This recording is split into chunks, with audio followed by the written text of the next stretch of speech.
Good evening, everybody. I'm Brad Means. And I'm Jenny Montgomery. Thanks so much for joining us. Coverage you can count on begins with leaders in North Augusta reaching an agreement about a controversial park. City Council voted to add educational plaques where the Meriwether Monument stands. News Channel 6's Renetta Dubose speaks with the mayor and the man who has spent years working to get that monument taken down.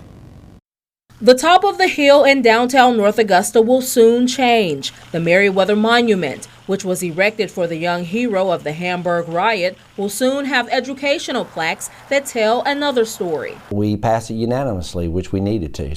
The vote comes after years of complaints and subsequent meetings. Local journalist Ken Macon, who lives in North Augusta, gave the council two options: take the statue dedicated to Thomas Mackey Meriwether down or formally denounce it. Former Mayor Bob Pettit formed a racially balanced committee to look into the monument's future. That was in 2017. Today, part of that committee's vision is rewriting history to not just reflect the lone white person's death that happened in July of 1876.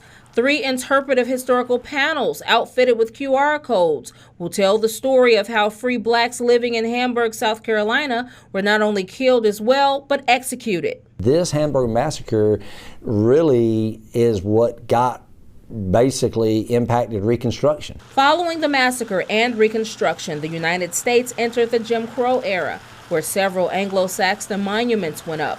One of the panels in Calhoun Park, funded with $20,000 capital project money, will explain the Meriwether Monument's 1916 dedication from public-private dollars in the Palmetto State. It's lipstick on a pig. It is to say that we can't learn about history beyond having a white supremacist monument on the hill. For Ken Macon, the goal remains to get rid of the monument. He says it's not just Meriwether's story and words, such as he exemplified the highest ideal of Anglo-Saxon civilization on the statue, but he says it's also Calhoun Park. Calhoun, as in John C. Calhoun, who said in 1837 that slavery was a positive good.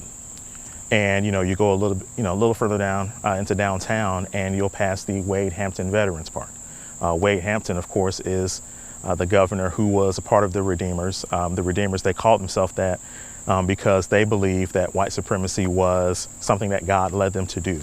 Education overcomes ignorancy. Mayor Williams says the community can expect the plaques to go up in a few months, and he hopes that people also make their way to the historic Hartsville area to learn more about Hamburg, something Macon does support too. In North Augusta, Renetta Dubose, WJBF News Channel 6.